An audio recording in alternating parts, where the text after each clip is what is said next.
Amados irmãos e amigos, graça e paz, aqui estamos nós, mais uma vez, pela graça do Senhor Jesus, com mais um vídeo aqui na TV Caminho Livre.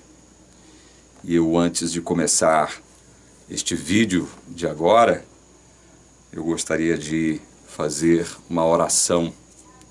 Você que é cristão, você que crê em Deus, Pai, Deus Filho, Deus Espírito Santo, se quiser, poderá orar junto comigo agora, nesse exato instante.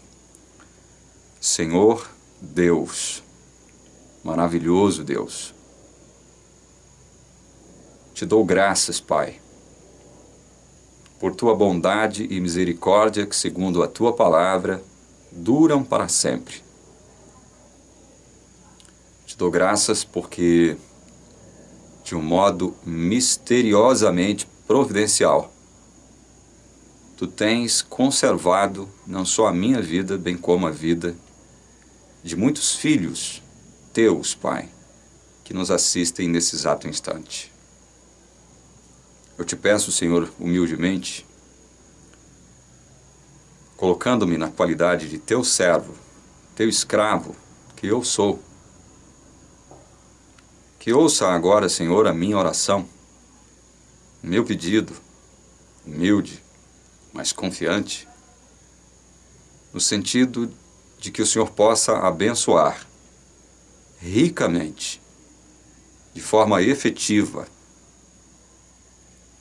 todos aqueles que, de um modo ou de outro, ainda estão presos, ainda estão escravizados, ainda estão vinculados, de algum modo, a uma denominação religiosa que ainda não permitiu a esses terem contato com a luz verdadeira, a luz proveniente do teu Evangelho, o Evangelho da tua graça maravilhosa, Senhor.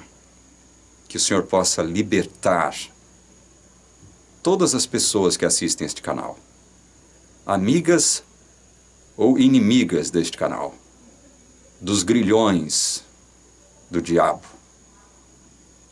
dos grilhões das trevas.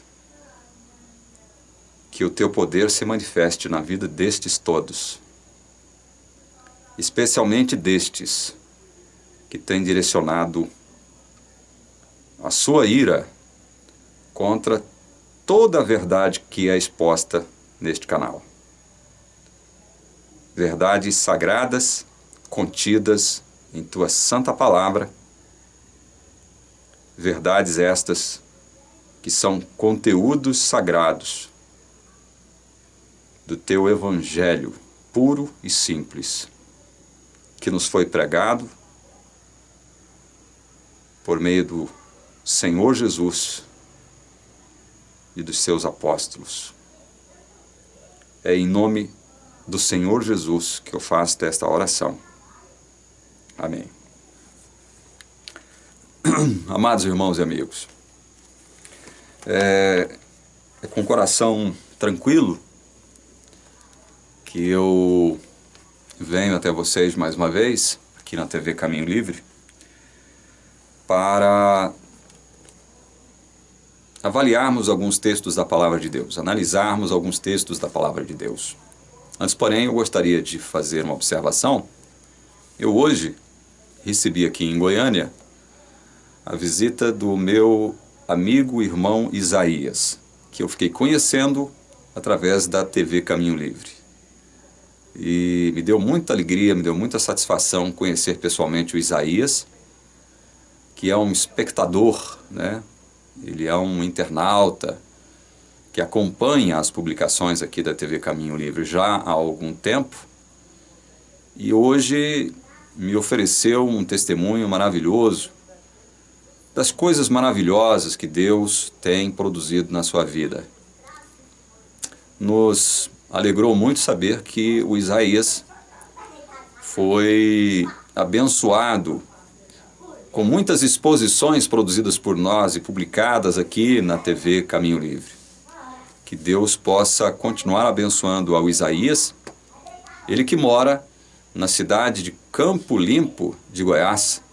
É uma cidade que fica próxima a Goiânia, a questão de 60 quilômetros mais ou menos. Campo Limpo fica mais próximo de Anápolis do que de Goiânia. Mas, de qualquer forma, está bem próximo de nós aqui. E eu quero, então, enviar a minha saudação de graça e paz, sincera e efetivas, para o Isaías, na cidade de Campo Limpo de Goiás. Muito bem, irmãos, vamos ler aqui, como o próprio título do vídeo sugere, são 7 pontos, são 7 razões que a Bíblia nos dá para que nós possamos ter a verdadeira noção do que significa a segurança da nossa salvação, a certeza da nossa salvação. Para que nós, caso ainda estejamos advogando a causa de que é possível perder a salvação, para que nós possamos avançar um pouco mais no sentido de mostrar que a Bíblia não autoriza tal entendimento. De que tal entendimento, de que se pode perder a salvação, ele parte, como nós já mostramos aqui na TV Caminho Livre, da aceitação de uma premissa fundamentada no livre-arbítrio. Se eu creio que a salvação é fruto, ela se inicia a partir do meu livre-arbítrio, ou seja, a partir da minha iniciativa, né? Então é óbvio que crer que eu posso perder a salvação é algo lógico e coerente. Eu já tratei disso aqui, entendeu? Então, se você que ainda crê nisso, né, que a salvação pode ser perdida, é porque você mantém a crença nessa premissa básica, fundamental, de que tudo começa com o seu livre-arbítrio. Nós já mostramos aqui de forma quase que exaustiva, né? Mostramos aqui aos borbotões em vários vídeos, a falta de razoabilidade bíblica para aceitar a questão do livre-arbítrio. Nós não podemos, veja bem, confundir livre-agência com livre-arbítrio. O único ser em todo o universo que possui o livre-arbítrio é Deus. Nós, seres humanos, criados à sua imagem e semelhança, possuímos a livre-agência. Livre-arbítrio não existe. Livre-arbítrio existiria se eu, diante de 2 alternativas, servir a Deus ou servir ao diabo, pudesse dizer o seguinte: estou livre tanto de Deus quanto do diabo, sirvo a mim mesmo, sigo o meu próprio caminho, que não é o caminho de Deus e nem o caminho do diabo, é o meu caminho. Ora, nós sabemos que isso não existe. Jesus nos deixou claro, em Mateus 12, verso 30, de que quem não é contra ele, aliás, quem não é a favor dele é contra ele. Quem com ele não ajunta, espalha sem ele. O que isso quer nos dizer dentre tantas coisas? Uma das coisas é tão elementar, tão básica, uma das implicações disso, é que não há terreno neutro neste universo. Não há neutralidade neste universo. O próprio Jesus deixa isso claro. Quando ele diz, olha, quem não é por mim, é contra mim. Quem comigo não ajunta, espalha. Não há neutralidade. Não há terreno neutro no universo. Não há essa questão da indiferença da minha vontade. Estou indiferente a Deus e indiferente ao diabo. Não há isso. Não existe isso. Não existe essa possibilidade. Não há possibilidade de uma terceira via, né? De o arbítrio se enveredar por uma terceira via. Essa terceira via não existe. Só na cabeça dos loucos. E quando eu digo loucos, não estou sendo sarcástico nem cínico. Estou simplesmente sendo realista. Porque se você vai ao dicionário, você pode fazer isso agora. Pausa esse vídeo agora. Se você tem um dicionário aí, você não tem na própria internet, você vai achar a definição para a expressão livre-arbítrio. Vá lá, vá no dicionário. Procure conhecer o que é que o nosso dicionário da nossa língua portuguesa diz ser o significado, a acepção da expressão livre-arbítrio. Você vai ver que o livre-arbítrio, no livre-arbítrio não pode haver condicionamento, não pode haver causa e não pode haver motivo. Olha, não pode haver condição, não pode haver causa e não pode haver motivo. Então, que para haver o livre-arbítrio verdadeiro, eu não posso ter não posso alimentar nenhum tipo de condição. Eu não posso ter nenhum tipo de causa, né? Ou seja, é como se existisse efeito sem causa. Efeito sem causa. E, por último, motivação. Eu não posso ser motivado por nada. O livre-arbítrio só existe quando ele não possui nenhuma condição, nenhuma causa e nenhuma motivação. Isso não é coisa de louco? Não é coisa de doido? Só os loucos, só os retardados mentais, só aquelas pessoas que não gozam de um presente de Deus chamado razão, né? É que agem deste modo, sem um condicionamento, sem uma causa e sem um motivo. Isso é livre-arbítrio. Então, gente, dito isto, eu volto a bater na tecla do seguinte: você que está assistindo esse canal e que advoga a crença de que é possível perder a salvação, você só advoga esta causa porque você crê na premissa básica de que tudo começa com seu livre-arbítrio. Através do livre-arbítrio que você busca a Deus, procura a Deus, e Deus então vai te salvar, vai te dar graça ou não, conforme o seu desejo manifestado através do seu suposto livre-arbítrio, né? Se você crê que é assim, que a salvação começa com você, que ela se inicia com você, é óbvio que você tem que crer também que se ela começa comigo, ela pode terminar comigo também. Ou seja, eu posso perder a salvação. Hoje eu estou salvo, mas amanhã eu posso estar perdido. É coerente e lógico pensar assim, a partir da crença no pressuposto da existência de que tudo começa com o livre-arbítrio, certo? Então vamos lá. Nós estamos divulgando aqui já há muito tempo esta impossibilidade. Que impossibilidade? De um verdadeiro crente, um verdadeiro filho de Deus, não poder perder a salvação. Porque quando você afirma isso, você está desqualificando tudo que Jesus fez em seu favor. Você está desqualificando, né, todo o poder de Deus. Você está simplesmente não dando nenhum valor ao poder de Deus que agiu por meio do seu Filho e também age por meio do Espírito Santo no sentido de salvar os seus filhos, de salvar o seu povo de modo efetivo. E não de simplesmente nos trazer uma possibilidade de salvação, que é o que afirma os arminianos e em especial a Igreja Adventista do Sétimo Dia. Para a Igreja Adventista do Sétimo Dia, o que existe não é salvação efetiva, o que existe é salvabilidade, ou seja, é a possibilidade das pessoas se salvarem com base na crença ou não daquilo que Jesus fez na cruz por elas. Salvabilidade. Não houve salvação efetiva na cruz, né? Jesus não salvou ninguém efetivamente falando na cruz. Na cruz, diz a Igreja Adventista, que morrendo na cruz, ele trouxe para a humanidade, para todos os seres humanos da face da terra, a salvabilidade, a oportunidade, a possibilidade de salvarem-se a partir daquilo que Jesus fez na cruz. Quando nós, reformados, afirmamos justamente o contrário. Jesus na cruz, com a sua morte na cruz, salvou.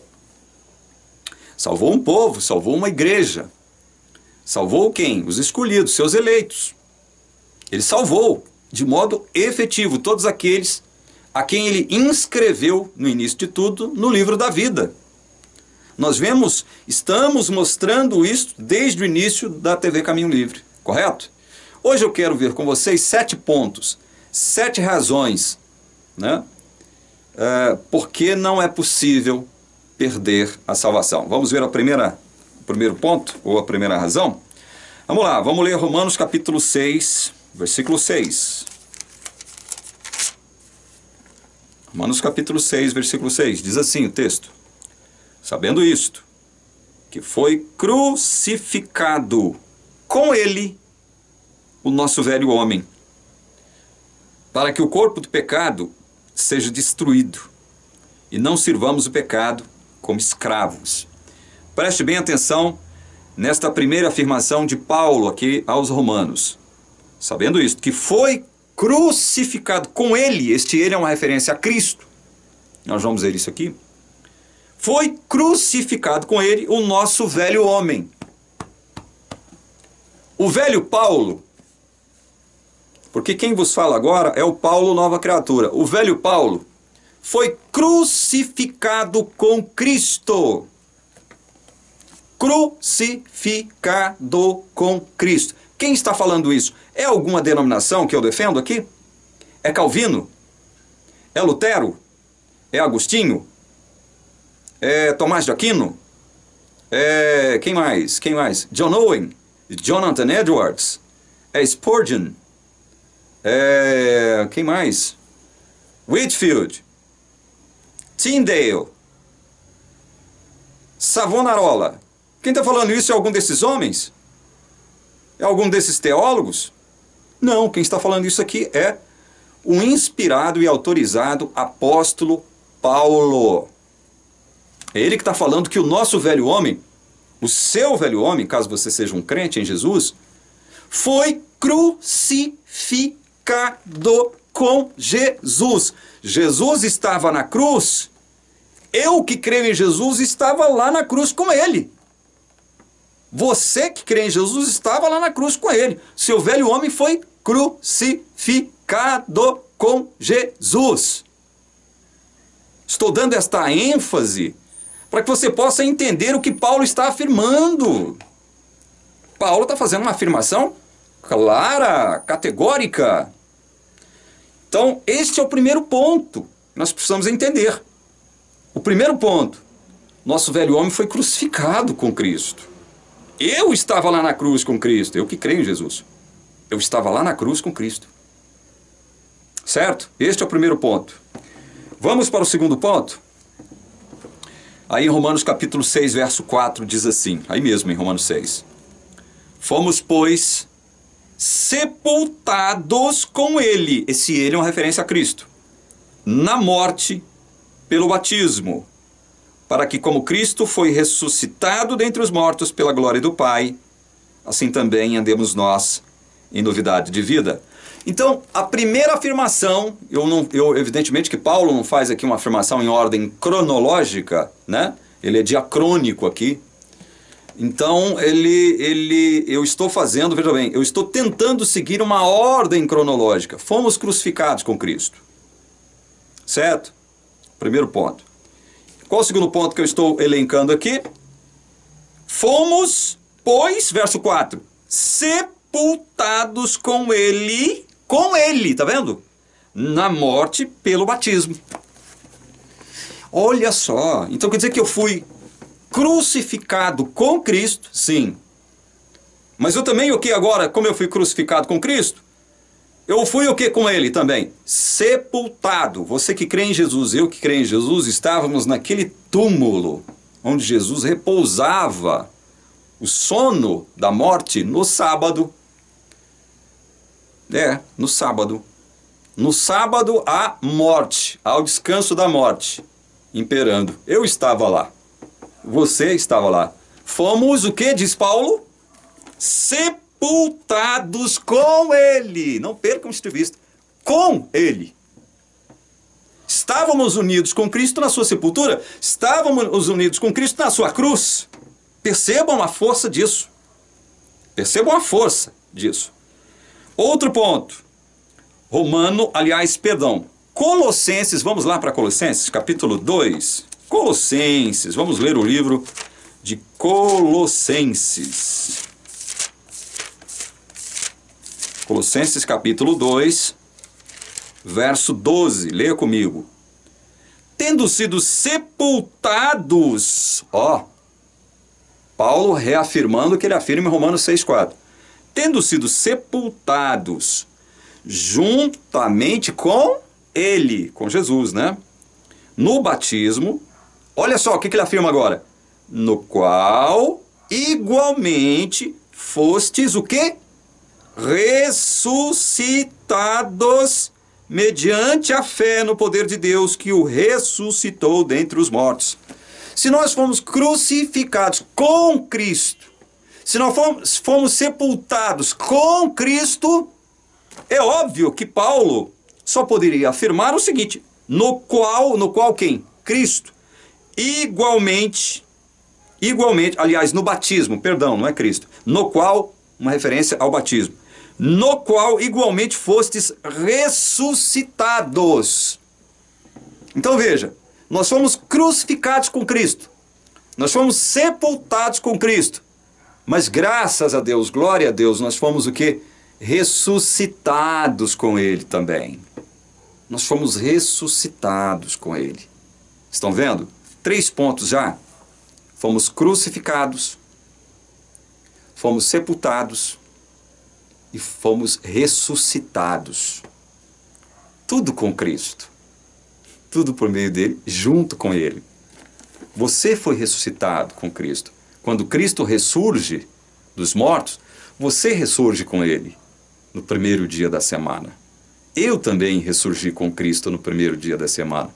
Eu fui ressuscitado com Cristo no primeiro dia da semana. Percebem a força disso? Vamos para o 4º ponto. Efésios capítulo 2. Primeiro, Efésios, aí atrás. Capítulo 2. Vamos ler os versículos 5 e 6. Preste bem atenção nesses textos aqui, olha. Nós estamos procurando seguir uma sequência lógica, tá? E estando nós mortos em nossos delitos, nos deu vida, juntamente com quem? Com Cristo. Não é isso que eu acabei de afirmar agora? Fomos ressuscitados com Cristo. Deus nos deu vida, juntamente com Cristo. E olha só, continua. Pela graça sois salvos. E juntamente com Ele, olha só, juntamente com Ele quem? Cristo, nos ressuscitou, estamos afirmando isso, né? Este foi o 3º ponto que eu afirmei, juntamente com Ele nos ressuscitou, e olha só o 4º ponto agora, e nos fez assentar nos lugares celestiais em Cristo Jesus. Este é o 4º ponto. Vamos recordar? Recordar é viver. Fomos crucificados com Cristo. Fomos sepultados com Cristo. Fomos ressuscitados com Cristo. E agora, qual é o 4º ponto? Estamos assentados em Cristo Jesus, onde Cristo está, ao lado do Pai, num lugar maravilhosamente celestial. Olha o verso 6, segunda parte. E nos fez assentar nos lugares celestiais. Por nós mesmos? Não, em Cristo Jesus. Se eu fui crucificado com Cristo, sepultado com Ele, ressuscitado com Ele, é óbvio que eu agora só posso estar, do ponto de vista espiritual, assentado nos lugares celestiais onde Cristo está, ao lado do Pai. Mas é nele que eu estou assentado. É nele.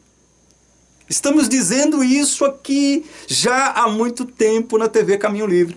Este é o 4º ponto.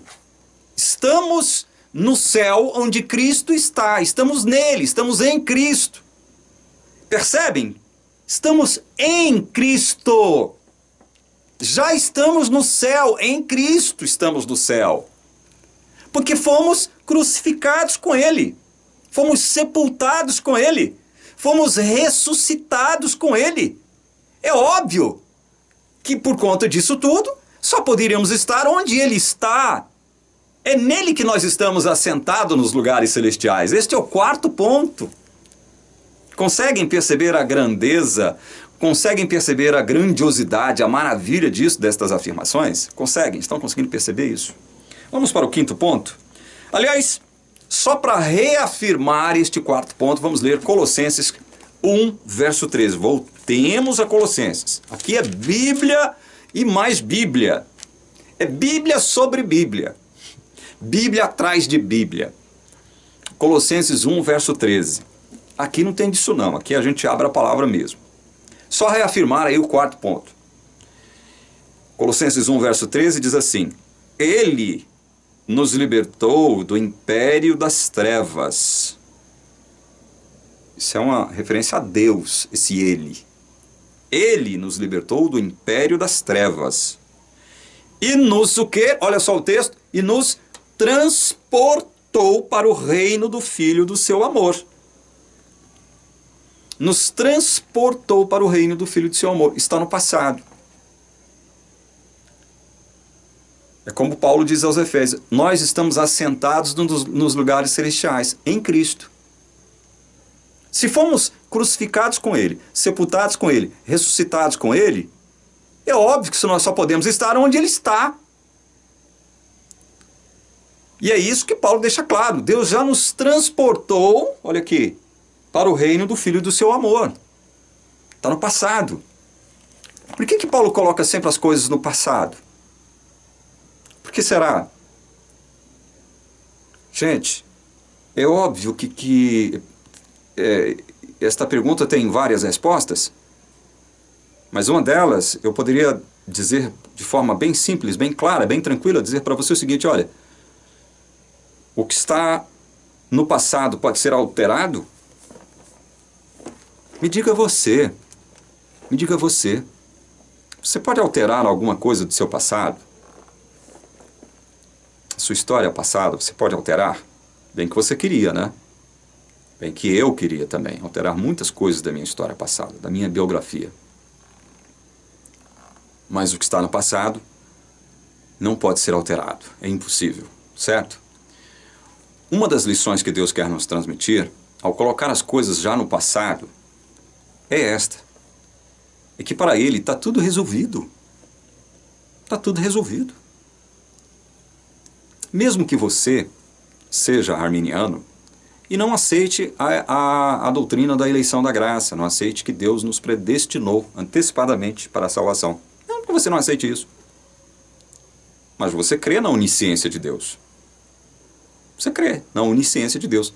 Deus conhece o fim desde o princípio. Se Deus conhece o fim desde o princípio, é como o escritor de Hebreus disse a respeito do próprio Deus: tudo está claro e patente aos olhos santos de Deus. Ou não está? Ou você não crê nisso? Porque se você crê na onisciência de Deus e não crê que tudo está claro e patente aos olhos de Deus, que tudo está resolvido já aos olhos de Deus, você não crê na onisciência de Deus. Você não crê no Deus de Israel, você não crê no Deus da Bíblia, você não crê no Deus de Jesus. O nosso Deus. Se você crê na onisciência de Deus, então você tem que crer que para Deus todas as coisas estão claras e patentes. Deus sabe quem se perde, Deus sabe quem se salva.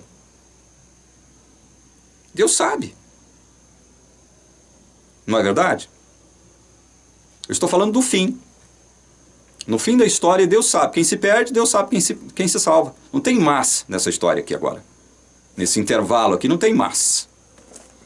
Deus sabe quem se perde e quem se salva. Ora, se Ele sabe quem se perde e quem se salva, eu faço uma pergunta para você. Como é que aquele que se salva, que Deus sabe, Deus é onisciente, Deus já viu, sabe que ele está salvo? Porque para Deus está tudo resolvido. Ele é onisciente. Então, se Ele sabe que o X está salvo, como é que o X pode se perder, meu irmão? Não tem mais nessa história aqui, não. Mas Deus sabe, não sei o que ele vai se... Deus sabe que ele pode se... Deus sabe, meu irmão, eu estou falando que Deus sabe que no final das contas, no final da história, X está salvo e Y está perdido. Com relação a X é que eu pergunto. Se Deus sabe que X, Ele está vendo, Ele vê o fim desde o princípio, Ele viu que X está salvo. Como é que X pode se perder, meu irmão? É para você que estou fazendo essa pergunta, para você que não aceita a eleição da graça, para você que não crê na predestinação divina. Não precisa você aceitar a eleição da graça nem predestinação divina, ainda que Deus afirme na sua palavra, em Romanos 9:11, que Ele quer, é vontade dEle, é propósito dEle, que a eleição da graça prevaleça. Esse entendimento da eleição da graça prevaleça. Você está indo contra Deus se você insiste na tecla de que é possível perder a salvação. Você está indo contra Deus em não aceitar a doutrina bíblica, evangélica, cristã da eleição da graça, de que é Deus que faz a escolha. Jesus deixa isso claro em João 15,16. Eu escolhi vocês, não foram vocês que me escolheram. É claro isto do Gênesis ao Apocalipse. A soberania divina, a autoridade divina, a iniciativa divina em escolher o seu povo, em escolher aqueles a quem ele veio salvar, de modo efetivo. Não apenas dar uma oportunidade de salvação, como afirma a Igreja Adventista do Sétimo Dia, de forma equivocada em sua teologia esquizofrênica. Estão entendendo? Ora, vamos voltar ao texto, aos textos. Já ofereci 4 razões, 4 pontos, que nos dão a certeza, a convicção de que a salvação não pode ser perdida, meu irmão. Não pode ser perdida. Você foi crucificado com Cristo, você estava na cruz com Cristo, você que crê nele. Você estava na cruz com Cristo. Você foi sepultado depois com Cristo, você estava lá na tumba, aquela tumba fria. Você estava com ele lá, tumba fria e escura. Eu estava com ele lá. Aí a Bíblia nos afirma que no primeiro dia da semana Jesus ressuscitou. Nós ressuscitamos juntamente com Jesus, glória a Deus. Louvado seja o nome de Jesus, nós ressuscitamos com Jesus no primeiro dia da semana. É isso que a palavra está dizendo. E o 4º ponto é que Deus nos fez, em Cristo, assentar-nos juntamente com Ele nas regiões celestiais. Deus nos transportou para o reino do seu Filho, ou seja, estamos no céu com Jesus. Em Jesus estamos no céu, porque é onde Jesus está agora, ao lado do trono do Pai, desde que Ele ascendeu aos céus. Percebem? Percebem isso? Vocês estão percebendo os passos graduais? Estão percebendo os pontos que se conectam como elos de uma corrente, que não podem ser desfeitos e quebrados? Vamos para o 5º ponto. Vamos para o 5º ponto. 1 João 4,17. 1 João 4,17. Este 5º ponto aqui, 1 João 4,17. Nós saímos do tempo passado e vamos para o futuro agora, graças ao que Cristo já realizou no passado. 1 João 4, versículo 17. Vamos ler aí. Nisto é em nós aperfeiçoado o amor, para que no dia do juízo, este dia do juízo ao qual João se refere, é a vinda do Senhor. É a manifestação poderosa e gloriosa, visível, majestosa do Senhor em sua vinda. É a este juízo ao qual João se refere. Então vamos reler o texto. Nisto é em nós aperfeiçoado o amor, para que, no dia do juízo, mantenhamos confiança. Pois, olha só aqui, olha, prestem atenção nisso. Pois, segundo ele é, também nós somos neste mundo. Segundo ele é, nós somos também neste mundo. Quem é Jesus? Onde ele está? Quem é Jesus? Onde ele está? É óbvio que João não está querendo dizer aqui uma absurdidade como essa que seria o quê? Olha, nós, filho de peixe, peixinho é. Então, nós somos filhos de Deus, então deusinhos nós somos. Não, nada dessas imbecilidades que eu já ouvi demais na minha vida. Não é isso que João está querendo dizer. Se nós somos filhos de Deus, né, Jesus é Deus, nós somos deuses. Não é isso que João está querendo dizer. Mas é no aspecto da santidade, da perfeição, da pureza. O que João está afirmando? Eu disse que nós íamos para o campo futuro, mas ainda nós estamos no campo presente. Ele diz, olha, nisto é em nós aperfeiçoado o amor, para que no dia do juízo mantenhamos confiança, pois segundo ele é, também nós somos neste mundo. Nós somos o que Jesus é, porque afinal de contas fomos crucificados com ele, sepultados com ele, ressuscitados com ele, e estamos assentados onde ele está. Ora, se nós estamos assentados onde ele está, por conta do que ele é, por conta do que ele fez, é óbvio que nós somos como ele é pela fé. Meu Deus do céu, isso aqui é uma bênção maravilhosa. Ter este entendimento, ter este conhecimento é uma bênção maravilhosa. Entenderam? Este é o quinto ponto. Quem é Jesus? Jesus é santo. Nós somos santos. Jesus é justo. Nós somos justos. Ele é assim. Nós somos assim. Não graças a nós. Aqui não entra carne humana, não entra feitos humanos, não entra obra humana. Meu Deus do céu. Vocês estão vendo? Esse é o quinto ponto. Este é o quinto ponto que faz com que nós tenhamos a certeza, a convicção bíblica, a convicção da palavra de Deus de que não é possível perder a salvação, de que este é um ensino demoníaco inserido dentro das igrejas cristãs, incutido subrepticiamente dentro da igreja cristã ou dentro das igrejas cristãs por Satanás e seus anjos. Este é o ensino demoníaco de que é possível perder a salvação. Porque aí você está desconfiando de tudo isso que a palavra diz que já é fato e realidade com relação a você. Fatos e realidades espirituais. Não é por conta daquilo que você é do ponto de vista humano, carnal, não. É ponto de vista daquilo que Jesus fez por você e por conta daquilo no qual ele te transformou. Você foi crucificado com ele, sepultado com ele, ressuscitado com ele, está onde ele está. Se isso tudo aconteceu junto com Cristo, junto com ele, é óbvio que você é como ele. É o que João afirma em 1 João 4,17. A palavra está aqui, diante de você. Não torça ou distorça o sentido do que está escrito aqui. Está escrito.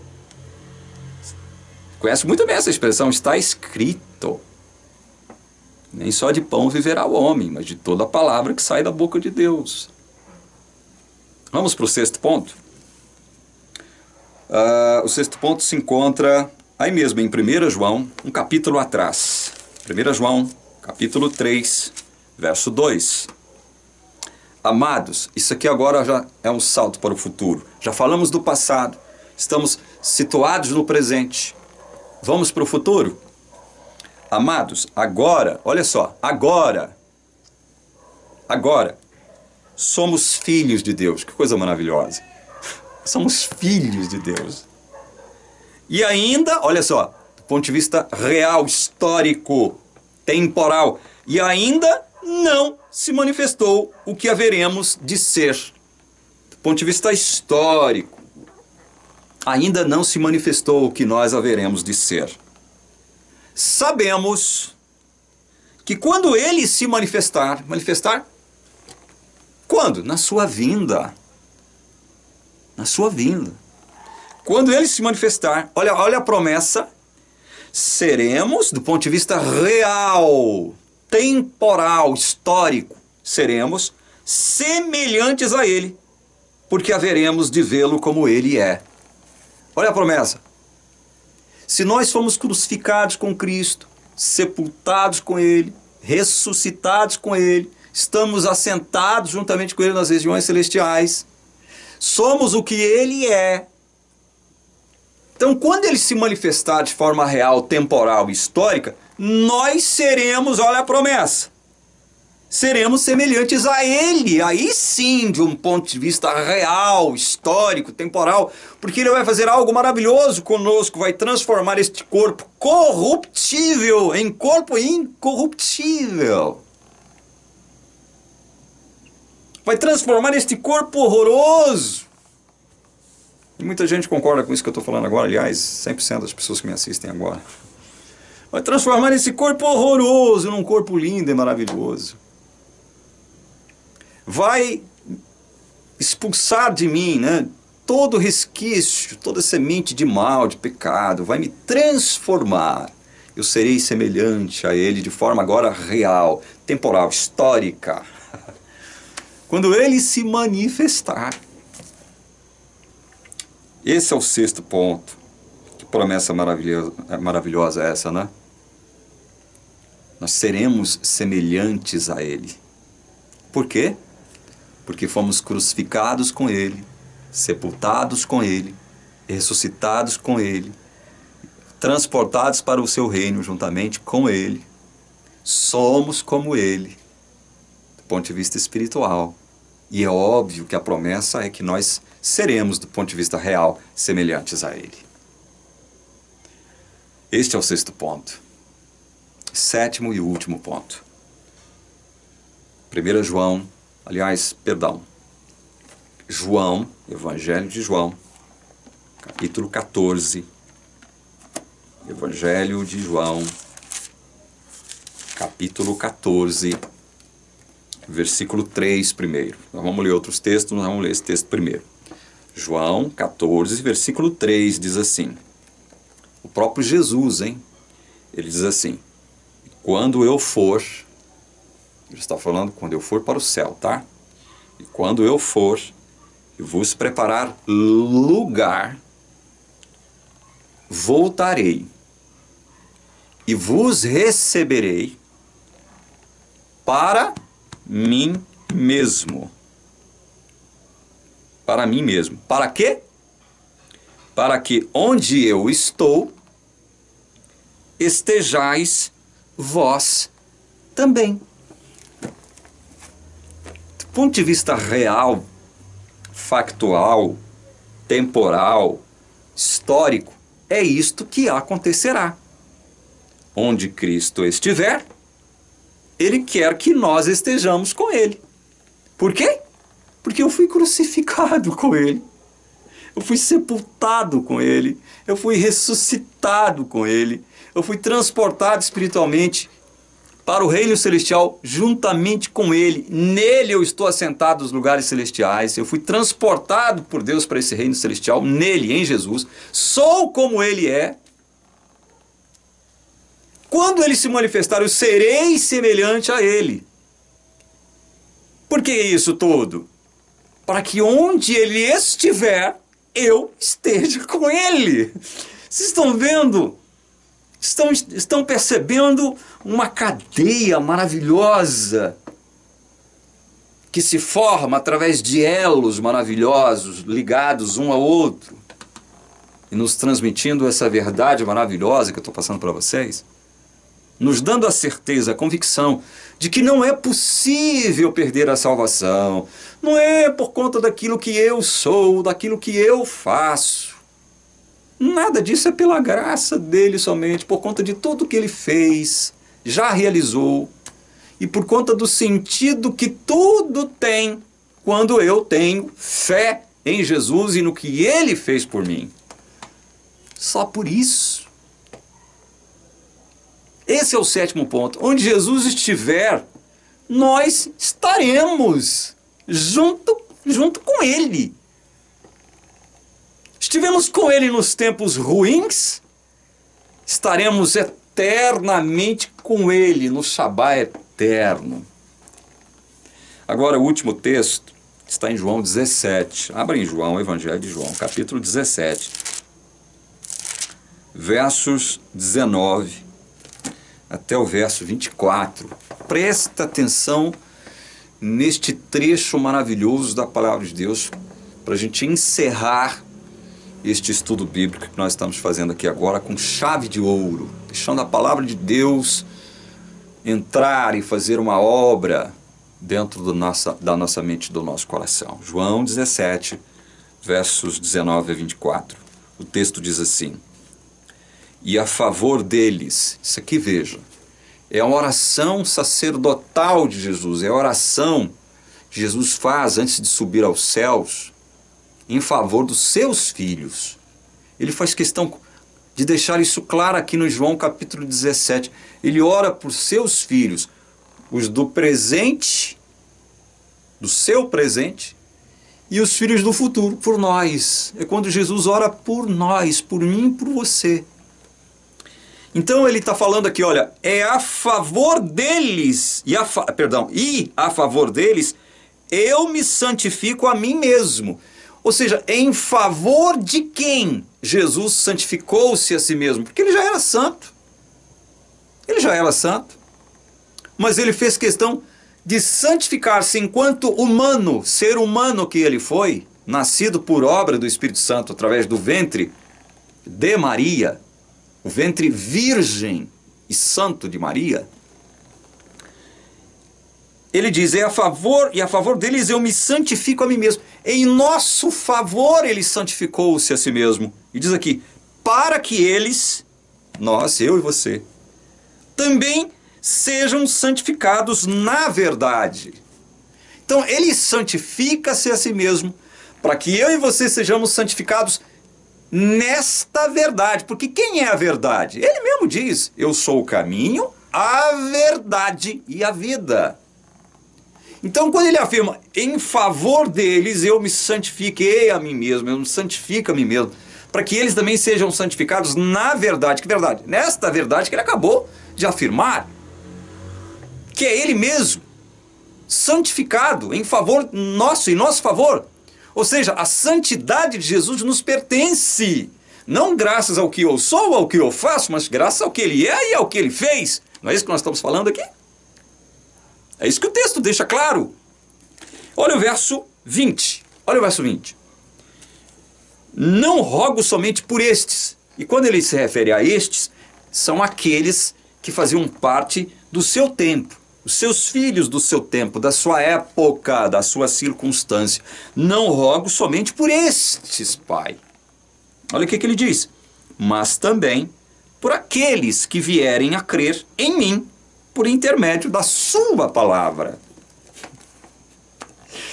Aqueles que vierem a crer nele por intermédio da palavra de Deus. Ou seja, não é isso que nós estamos falando aqui na TV Caminho Livre quase que todo santo dia. Jesus roga e ora e intercede por nós hoje do século 21. Nós que cremos nele, que cremos não segundo o nosso livre-arbítrio, não segundo a minha iniciativa, não segundo as minhas obras, mas segundo a palavra desse Deus maravilhoso, porque a fé vem pelo ouvir. Vou ouvir o quê? Palavra de Deus, de Deus. Então eu só creio, a minha mente crê, mas ela só crê quando a fé vem. Fé não é algo que sai de mim e vai para Deus, que é o que afirma a Igreja Adventista do Sétimo Dia. Fé não sai de mim e vai para Deus. Fé não é um produto meu, fé não é obra minha, como diz um outro pastor arminiano que gosta muito de ir lá na RIT TV debater, né, com os reformados. Fé não é um produto humano, não é uma obra humana. E Jesus roga por todos aqueles que creriam nele em todas as eras, em todos os tempos, inclusive eu e você que cremos nele. Jesus roga por nós, intercede por nós. Veja isso, como isso é maravilhoso. Olha o verso 21. A fim de que, olha o propósito, olha os objetivos para os quais Jesus intercede por nós. A fim de que todos sejam o quê? Sejam o quê? Um. E como és tu, ó Pai, em mim, e eu em ti, também sejam eles em nós, para que o mundo creia que tu me enviaste. Olha só que coisa maravilhosa. A fim de que todos sejam um. Como és tu, ó Pai, em mim, e eu em ti, também sejam eles em nós. Também sejam eu e você junto com quem? Com esse nós santo, divino, Deus Pai, Deus Filho. Mas nós só sabemos que isso é possível graças à atuação de Deus Espírito Santo, não é verdade? Esse Deus misterioso, invisível. Misterioso e invisível, que não chama a atenção para si mesmo. Ele não precisa disso. Ele já é Deus. Apesar de ser misterioso e invisível, ele é Deus. E aí Deus quer que nós sejamos o quê? Um.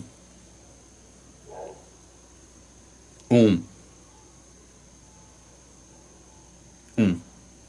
milhões e milhões de salvos. Milhões e milhões de salvos de todas as eras, de todos os períodos da história deste planeta, juntamente com Jesus e Deus. Nós vamos ser o quê? Um.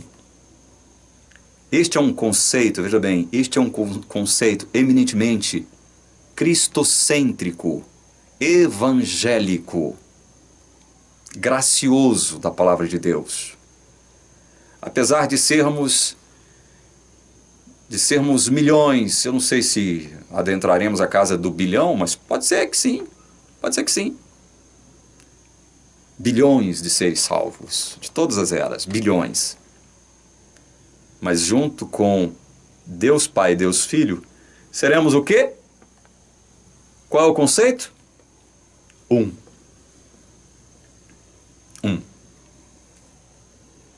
Bilhões de indivíduos, mas junto com Deus Pai e com Deus Filho, seremos um.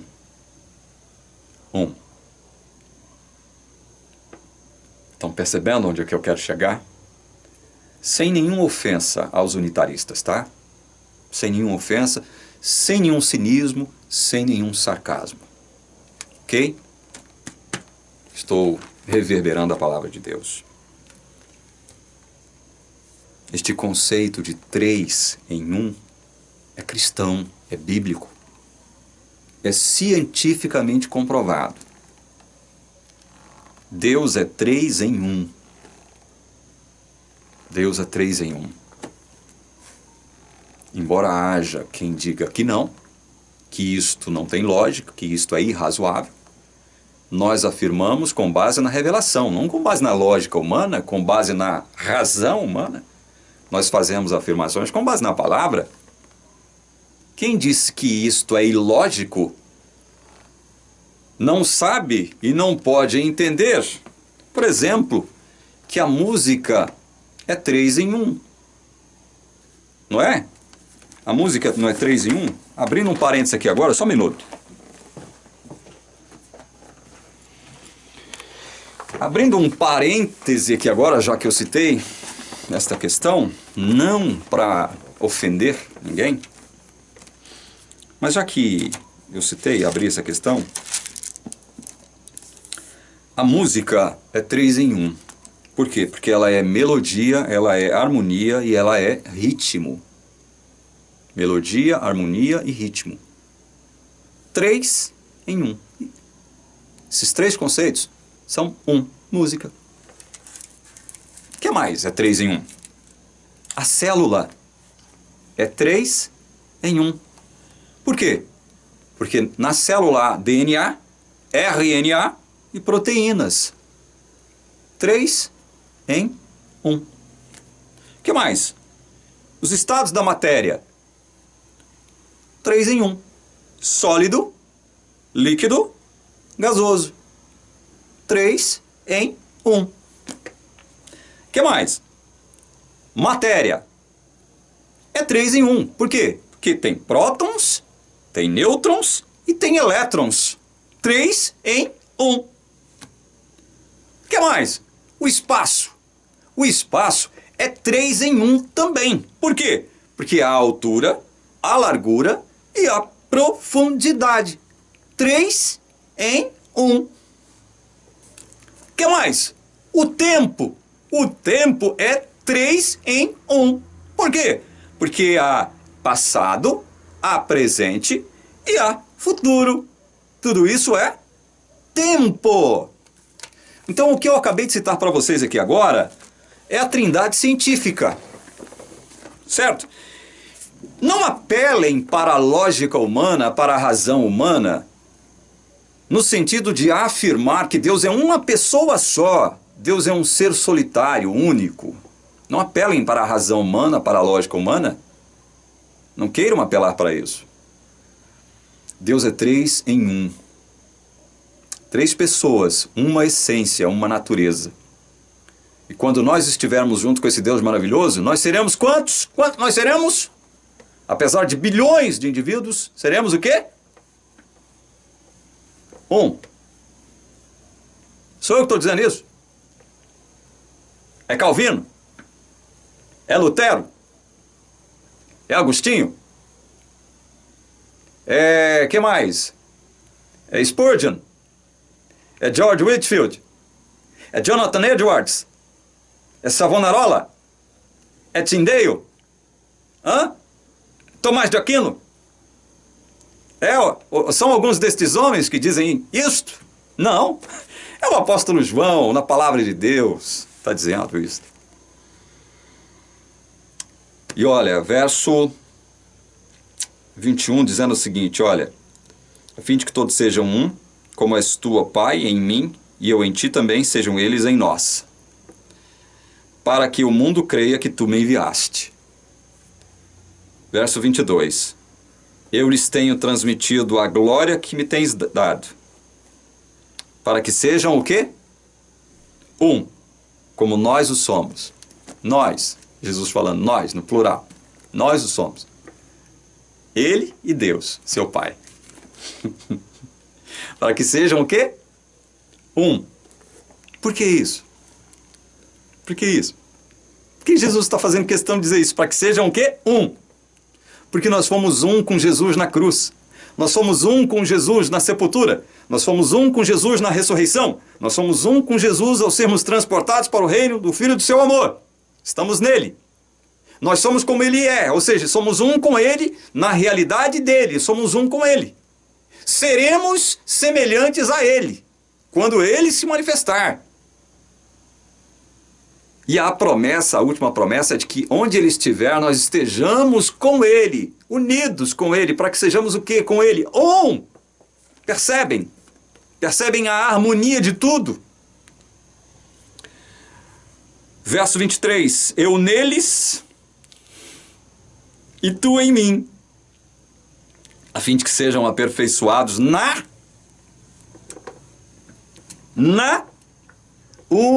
unidade. Bilhões de indivíduos, mas aperfeiçoados na unidade. Para que o mundo conheça que tu me enviaste e os amaste, como também amaste a mim. Que maravilha, né? Tu me enviaste e os amaste, como também amaste a mim. Do mesmo modo como Jesus amou, Deus amou Jesus, Deus nos ama. Do mesmo modo como Deus ama Jesus, Deus nos ama. Não é maravilhoso isso? Olha o verso 24.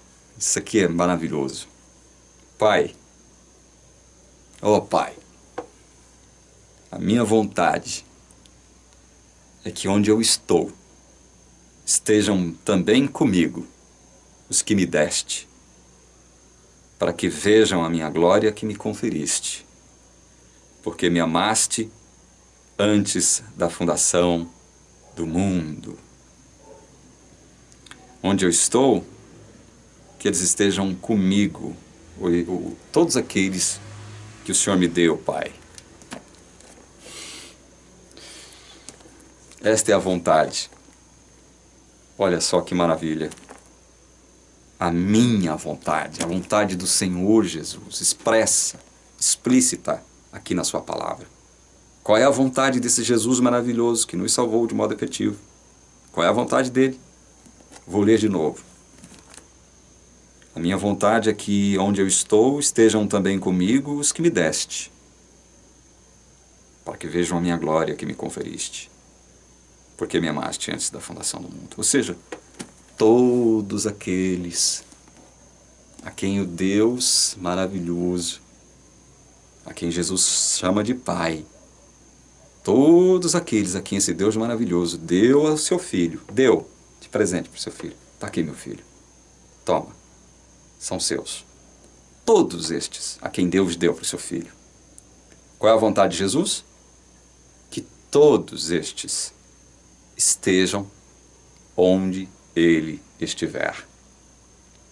Todos. Todos. Todos. Ainda que o número dos que serão salvos esteja na casa dos bilhões. Eu pergunto a você, arminiano, você adventista do sétimo dia, que não crê na eleição da graça, que não crê na predestinação, ainda que o número dos salvos sejam contados aos bilhões, eu perguntaria a você, você crê que Deus conhece o número, o nome das pessoas que serão salvas? Sim ou não? Se ele sabe o número, se ele conhece as pessoas que serão salvas, eu lhes pergunto, pode ser menos? Pode ser mais do que este número que ele conhece?